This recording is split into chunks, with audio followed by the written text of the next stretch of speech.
ओम शांति। आज की मुरली है 21 सितंबर 2025 की और रिवाइज मुरली है 2/2/2007 की।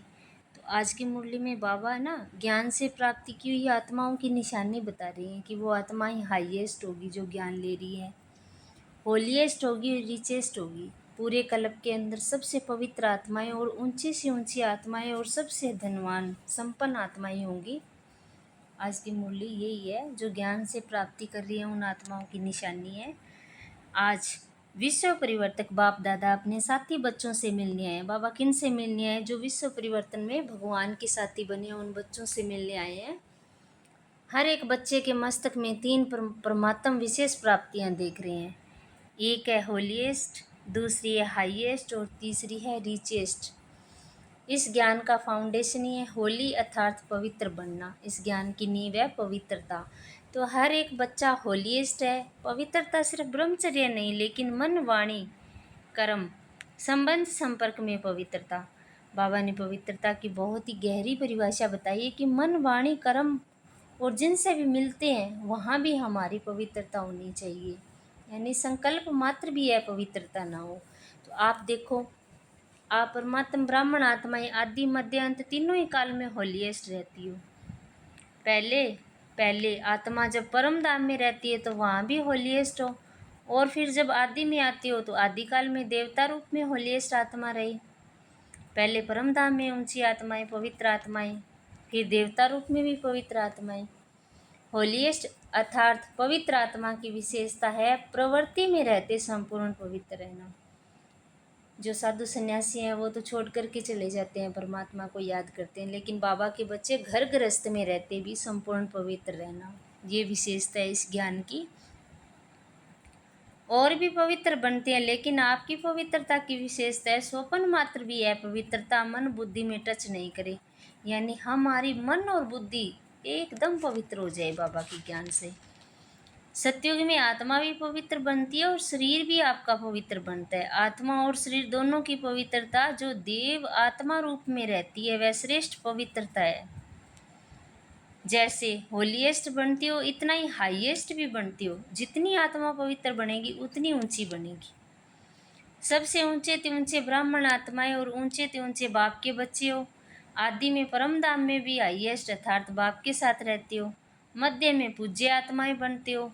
कितने सुंदर मंदिर बनते हैं और कितनी विधि पूर्वक पूजा होती है। जितनी विधि पूर्वक आप देवताओं के मंदिर में पूजा होती है उतने औरों के मंदिर बनते हैं, लेकिन विधि पूर्वक पूजा आपके देवता रूप की होती है। तो होलीएस्ट भी हो और हाईएस्ट भी हो, साथ में रिचेस्ट भी हो। दुनिया में कहते हैं रिचेस्ट इन दी वर्ल्ड, लेकिन आप श्रेष्ठ आत्माएं रिचेस्ट इन दी कल्प हो। सारा कल्प रिचेस्ट हो। बाबा के बच्चे पूरे कल्प के अंदर सबसे अमीर धनवान हैं। तो उसके लिए खजाने कौन से हैं? अपने खजाने याद में आते हैं? कितने खजानों के मालिक हो? फिर बाबा खजाने बता रहे हैं धनवान आत्माओं के। अविनाशी खजाने जो इस एक जन्म में प्राप्त होते हैं वह अनेक जन्म चलते हैं, यानी हमारे संस्कार इस ज्ञान से चेंज होते हैं तो फिर 21 जन्मों तक चलते हैं। और कोई के भी खजाने अनेक जन्म नहीं चलते हैं, लेकिन आपके खजाने आध्यात्मिक है। शक्तियों का खजाना, ज्ञान का खजाना, गुणों का खजाना, श्रेष्ठ संकल्पों का खजाना, वर्तमान समय का खजाना। बाबा 5 खजाने बता रहे हैं, ज्ञान, गुण, शक्तियाँ, संकल्प और वर्तमान समय। पांचों खजाने, ये सर्व खजाने जन्म जन्मांतर चलते हैं। एक जन्म के प्राप्त हुए खजाने साथ चलते हैं, क्योंकि सर्व खजानों के दाता परमात्म बाप द्वारा प्राप्त होते हैं। तो ये नशा है कि हमारे खजाने अविनाशी हैं, तो हमें अविनाशी खजाने मिलते हैं। इस आध्यात्मिक खजानों को प्राप्त करने के लिए सहज योगी बने हो, याद की शक्ति से खजाने जमा करते हो। इस समय भी इन सर्व खजानों से संपन्न बेफिक्र बादशाह हो। कोई फिक्र है फिक्र? देखो भगवान पूछ रहे हैं, खजाने मिले हैं तो कोई फिक्र है? क्योंकि ये जो खजाने हैं इसको न चोर लूट सकता है, न राजा खा सकता है, न पानी डुबो सकता है, इसलिए बेफिक्र बादशाह हो। तो ये खजाने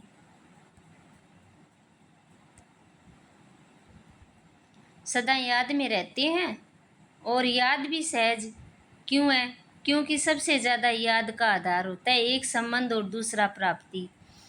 जितना प्यारा संबंध होता है उतनी ही याद स्वतः आती है, क्योंकि संबंध में स्नेह होता है और जहाँ स्नेह होता है तो स्नेह की याद करना मुश्किल नहीं होता, लेकिन भूलना मुश्किल होता है। तो बाप ने सर्व संबंध का आधार बना दिया। सभी अपने को सहज योगी अनुभव करते हो। वह मुश्किल योगी हैं, सहज हैं कि कभी सहज कभी मुश्किल है। ये खजाने बढ़ेंगे बाबा की याद से। फिर हम रिश्तों से बाबा को याद करते हैं तो फिर सहज योगी बन जाते हैं। तो बाबा पूछ रहे हैं कभी मुश्किल और कभी सहज है क्या? जब बाप को संबंध और स्नेह से याद करते हो तो याद मुश्किल नहीं होती। और प्राप्तियों को याद करो, बाबा से क्या क्या मिल रहा है ये प्राप्तियां याद करो। सर्व प्राप्तियों के दाता ने सर्व प्राप्तियां करा दी, तो अपने को सर्व खजानों से संपन्न अनुभव करते हो। फिर बाबा ने सारे खजानों की प्राप्तियां करा दी, तो हमें संपन्न अनुभव करना है, ये पूछ रहे हैं बाबा। खजानों को जमा करने की सहज विधि भी बाप ने सुनाई। जो अविनाशी खजाने हैं उन सभी खजानों को प्राप्त करने की विधि है बिंदी। एक तो याद द्वारा खजाने जमा होंगे और दूसरा है बिंदी। जैसे विनाशी खजानों में बिंदी लगाते जाओ तो बढ़ता जाता है ना, तो अविनाशी खजानों को जमा करने की विधि है 3 बिंदी। एक बिंदी मैं आत्मा, बाप भी बिंदी, दूसरी बिंदी होगी, और तीसरी है ड्रामा में जो भी बीत जाता है वह फुल स्टॉप यथार्थ बिंदी। यानी जो ज्ञान गुण शक्तियाँ समय मिला है उनके लिए हमें 3 बिंदियाँ लगानी है। तो बिंदी लगानी आती है। सबसे ज़्यादा सहज मात्रा कौन सी है? बिंदी है ना। तो आत्मा बिंदी हूँ, बाप भी बिंदी है, तो इस स्मृति से स्वयं खजाने जमा होते हैं। तो बिंदी को सेकंड में याद करने से कितनी खुशी होती है। ये सर्व खजाने आपके ब्राह्मण जीवन का अधिकार है, क्योंकि बच्चे बनना अर्थात अधिकारी बनना। अब बाबा के बच्चे बन गए तो सारे खजाने बाबा के क्या हो गए? हम बच्चों के हो गए ना। और विशेष 3 संबंध का अधिकार प्राप्त होता है। फिर 3 संबंध हो जाएंगे विशेष हमें बाबा से। परमात्मा को बाप भी बनाया है, शिक्षक भी बनाया है, सतगुरु भी बनाया है। तो तीनों संबंधों से पालना, पढ़ाई से सोर्स ऑफ इनकम और सतगुरु द्वारा वरदान मिलता है। तो कितना सहज वरदान मिलता है, क्योंकि बच्चे का जन्म सिद्ध अधिकार है बाप के वरदान को प्राप्त करने का। बाबा को याद करने से शक्तियाँ आएंगी। फिर संबंधों से बाबा को याद करेंगे तो हमें वरदान, पालना और संबंधों से पालना, पढ़ाई भी और वरदान मिलते हैं।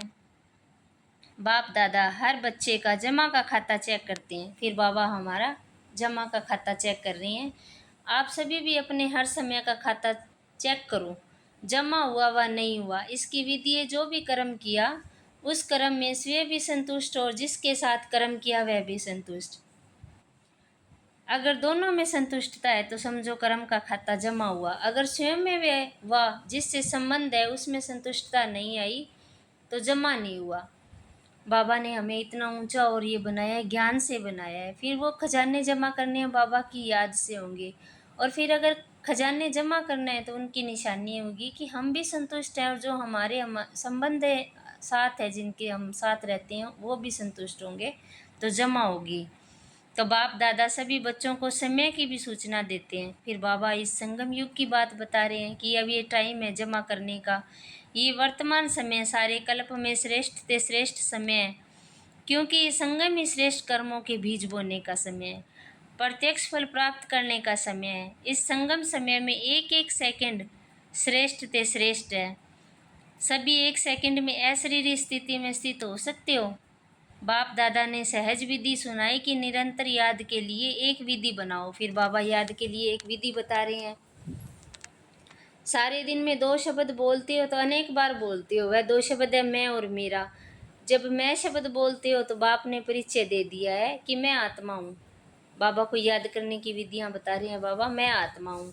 तो जब भी मैं शब्द बोलते हो याद करो मैं आत्मा हूँ, अकेला मैं नहीं, मैं आत्मा हूँ, ये साथ में सोचो। क्योंकि आप तो जानते हो ना कि श्रेष्ठ आत्मा हूँ, परमात्मा पालना में रहने वाली आत्मा हूँ। और जब मेरा शब्द बोलते हो तो मेरा कौन? मेरा अर्थात बाप परमात्मा। तो जब भी मैं और मेरा शब्द कहते हो उस समय यही एडिशन करो, मैं आत्मा और मेरा बाबा। जितना बाप में मेरापन लाएंगे उतना याद सहज होती जाएगी, क्योंकि मेरा कभी भूलता नहीं। सारे दिन में देखो मेरा ही याद आता है। तो इस विधि से सहज निरंतर योगी बन सकते हो। बाप दादा ने हर एक बच्चे को स्वमान की सीट पर बिठाया है। स्वमान की लिस्ट अगर स्मृति में लाओ तो कितनी लंबी लिस्ट है, क्योंकि स्वमान में स्थित है तो देह अभिमान आ नहीं सकता है, या देह अभिमान होगा तो स्वमान होगा। स्वमान का अर्थ ही है स्व यथार्थ आत्मा का श्रेष्ठ स्मृति का स्थान। तो स्वमान में स्थित है अर्थात जितना स्वमान में स्थित होंगे उतना दूसरों को सम्मान देना स्वतः ही हो जाता है। तो स्वमान में स्थित रहना कितना सहज है। बाबा ने 3 बिंदियों से याद बताई है, फिर मैं और मेरा से याद करना बताया है, फिर बाबा ने स्वमान दिए हैं हमें याद रखने के लिए। तो आगे बाबा कह रहे हैं तो सभी खुशनुमा रहते हैं, क्योंकि खुशनुमा रहने वाले दूसरों को भी खुशनुमा बना देते हैं। बाप दादा सदा कहते हैं कि सारे दिन में खुशी कभी नहीं गवाओ। क्यों? खुशी ऐसी चीज़ है जो एक ही खुशी में हेल्थ भी है, वेल्थ भी है और हैप्पी भी है। खुशी नहीं तो जीवन नीरस रहती है। खुशी को ही कहा जाता है खुशी जैसा कोई खजाना नहीं। कितने भी खजाने हो लेकिन खुशी नहीं तो खजाने से भी प्राप्ति नहीं कर सकते हैं। बाबा ने ये छठा खजाना दिया है, खुशी का खजाना। खुशी के लिए कहा जाता है खुशी जैसी खुराक नहीं, फिर खुशी खुराक भी है तो वेल्थ भी है खुशी, और खुशी हेल्थ भी है तो नाम ही खुशी है, तो हैप्पी तो है ही है। तो खुशी में तीनों ही चीज़ें हैं और बाप ने अविनाशी खुशी का खजाना दिया है। बाप का खजाना गंवाना नहीं तो सदा खुश रहते हो। बाप ने होमवर्क तो दिया, खुश रहना है और खुशी बांटनी है, तो ये होमवर्क है हमारा। क्योंकि खुशी ऐसी चीज़ है जो जितना बांटेंगे उतनी बढ़ेगी। अनुभव करके देखा है, किया है ना अनुभव। अगर खुशी बांटते हैं तो बांटने से पहले अपने पास बढ़ती है। खुश करने वाले से पहले स्वयं खुश होते हैं। तो सभी ने होमवर्क किया है, किया है। जिसने किया है वह हाथ उठाओ। जिसने किया है खुश रहना है, कारण नहीं निवारण करना है, समाधान स्वरूप बनना है, हाथ उठाओ। अभी ये तो नहीं कहेंगे ना ये हो गया। बाप दादा के पास कई बच्चों ने अपनी रिजल्ट भी लिखी कि हम कितने % ओके रहे, और लक्ष्य रखेंगे तो लक्ष्य से लक्षण स्वतः ही आते रहेंगे। अच्छा, फिर बाबा डबल विदेशी भाई बहनों से बात कर रहे हैं। विदेशियों को अपना ओरिजिनल विदेश तो नहीं भूलता होगा। बाबा परम धाम की स्वीट होम की बात कर रहे हैं। ओरिजिनल आप किस देश के हो वह तो याद रहता है ना, इसलिए भी आपको कहते हैं डबल विदेशी। सिर्फ विदेशी नहीं हो, डबल विदेशी, तो आपका स्वीट होम कभी भूलता नहीं होगा। फिर बाबा परम धाम में याद करने की बात कह रहे हैं। तो कहाँ रहते हो? बाप दादा के दिल तख्त नसीन हो ना। बाप दादा कहते हैं जब कोई छोटी मोटी समस्या आए, समस्या नहीं लेकिन पेपर है आगे बढ़ाने के लिए, तो बाप दादा का दिल तख्त तो आपका अधिकार है। दिल तख्त नसीन बन जाओ तो समस्या खिलौना बन जाएगी। समस्या से घबराएं नहीं, खेलेंगे, खिलौना है। सब उड़ती कला वाले हो ना। उड़ती कला है या चलने वाले हो? उड़ने वाले हो या चलने वाले हैं? जो उड़ने वाले हैं वह हाथ उठाओ। उड़ने वाले आधे आधे हाथ उठा रहे हैं। उड़ने वाले हैं। अच्छा, कभी कभी उड़ना छोड़ते हैं क्या? चल रहे हैं? नहीं। बाप दादा को कहते हैं बाबा हम बहुत अच्छे चल रहे हैं, तो बाप दादा कहते हैं चल रहे हो, उड़ रहे हो, अभी चलने का समय नहीं है, उड़ने का समय है। फिर बाबा 2 पंख बोल रहे हैं मुरली में, उमंग उत्साह के और हिम्मत के पंख हर एक को लगे हुए हैं। तो पंखों से उड़ना होता है, तो रोज चेक करो उड़ती कला में उड़ रहे हैं। अच्छा है। रिजल्ट में बाप दादा ने देखा सेंटर्स विदेश में भी बढ़ रहे हैं और बढ़ते जाने ही हैं। जैसे डबल विदेशी है वैसे डबल सेवा मनसा भी बाचा भी साथ करते चलो। फिर बाबा ने सेवा को बढ़ाने के लिए भी एक युक्ति बताई है, मनसा और वाचा दोनों सेवाएं इकट्ठी। मनसा शक्ति द्वारा आत्माओं की आत्मिक वृत्ति बनाओ, वायुमंडल बनाओ। अभी दुख बढ़ता हुआ देख रहम नहीं आता है, आपके जड़ चित्र के आगे चिल्लाते रहते हैं मर्सी दो, अब दयालु कृपालु रहम दिल बनो। अपने ऊपर भी रहम और आत्माओं के ऊपर भी रहम। अच्छा है, हर सीजन में हर टर्न में आ जाते हैं, ये सभी को खुशी होती है। तो उड़ते चलो उड़ाते चलो। अच्छा है, रिजल्ट में देखा है कि सभी अपने को परिवर्तन करने में फास्ट जा रहे हैं। तो स्वयं के परिवर्तन की गति विश्व परिवर्तन की गति बढ़ाता है। अच्छा, जो पहली बार आए हैं वह उठो, आप सभी को ब्राह्मण जन्म की मुबारक हो। अच्छा, मिठाई तो मिलेगी लेकिन बाप दादा दिल खुश मिठाई खिला रहे हैं। पहली बार मधुबन आने की ये दिल खुश मिठाई सदा याद रखना। वह मिठाई तो मुख में डाला और ख़त्म हो जाएगी, लेकिन ये दिल खुश मिठाई सदा याद रहेगी। भले आए बाप दादा और सारा परिवार। देश विदेश में आप अपने भाई बहनों को देख खुश हो रहे हो। सभी देख रहे हैं, अमेरिका भी देख रही है, अफ्रीका भी देख रही है, रशिया भी देख रही है, लंदन भी देख रहे हैं, 5 खंड ही देख रहे हैं। तो जन्मदिन की आप सबको वहाँ बैठे बैठे मुबारक दे रहे हैं। बाप दादा की रूहानी ड्रिल याद है ना? अभी बाप दादा हर एक बच्चे से, चाहे नए हैं पुराने हैं, चाहे छोटे हैं चाहे बड़े हैं, छोटे और ही बाप समान जल्दी बन सकते हैं। तो अभी सेकंड में जहाँ मन को लगाना चाहो वहाँ मन एकाग्र हो जाए। ये एकाग्रता की ड्रिल सदा ही करते चलो। अभी 1 सेकंड में मन के मालिक बन। मैं और मेरा बाबा संसार है, दूसरा न कोई।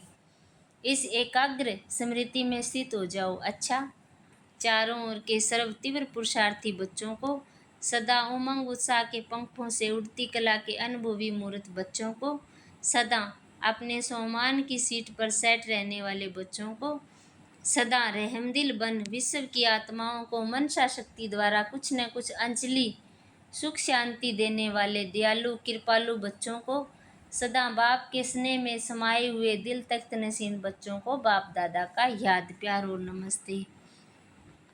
अच्छा, सभी बहुत बहुत बहुत खुश हैं। खुश हैं, बहुत खुश हैं। कितना बहुत? तो सदा ऐसे रहना, कुछ भी हो जाए होने दो, अभी खुश रहना है। हमें उड़ना है, कोई नीचे नहीं ला सकता। पक्का? पक्का वायदा है? कितना पक्का? बस खुश रहो, सबको खुशी दो। कोई भी बात अच्छी नहीं लगे तो अभी खुशी नहीं गवाओ। बात को चला लो, खुशी नहीं चली जाए। बात तो ख़त्म हो ही जानी है, लेकिन खुशी तो साथ में चलनी है ना। बाबा कह रहे हैं हमारे संस्कार बन जाएंगे फिर खुशी के। तो जो साथ में चलने वाली बात है उसको छोड़ देते हो, और जो छूटने वाली बात है उस छोड़ने वाली को पास में रख देती हो। ये नहीं करना। अमृत वेले रोज़ पहले अपने आप को खुशी की खुराक खिलाओ। अच्छा, फिर बाबा सतगुरु के रूप में हमें वरदान दे रहे हैं। वरदान है, स्वीट साइलेंस की लवलीन स्थिति द्वारा नष्ट हो मोह समर्थ स्वरूप बनो। स्वीट साइलेंस के द्वारा दे के संबंध, दे के संस्कार, व्यक्ति या वैभव, वायुमंडल, वाइब्रेशन सब होते हुए भी अपनी ओर आकर्षित नहीं करे। लोग चिल्लाते रहे, आप अचल रहो। प्रकृति माया सब लास्ट दांव लगाने के लिए अपनी तरफ कितना भी खींचे, लेकिन आप न्यारे और बाप के प्यारे बनने की स्थिति में लवलीन रहो। इसको कहा जाता है देखते हुए भी न देखो, सुनते हुए भी न सुनो। ये स्वीट साइलेंस स्वरूप की स्थिति लवलीन स्थिति है। जब ऐसी स्थिति बनेगी तब कहेंगे नष्ट हो मोह समर्थ स्वरूप की वरदानी आत्माएं। स्लोगन है, होली हंस बन अवगुण रूपी कंकड़ को छोड़, अच्छाई रूपी मोती चुगते चलो। बाबा क्या करें, होली हंस बनना है, सभी के अंदर अच्छाई के मोती चुगने हैं, अवगुण देखना छोड़ना है। तो आज की मुरली यही है। अच्छा, ओम शांति।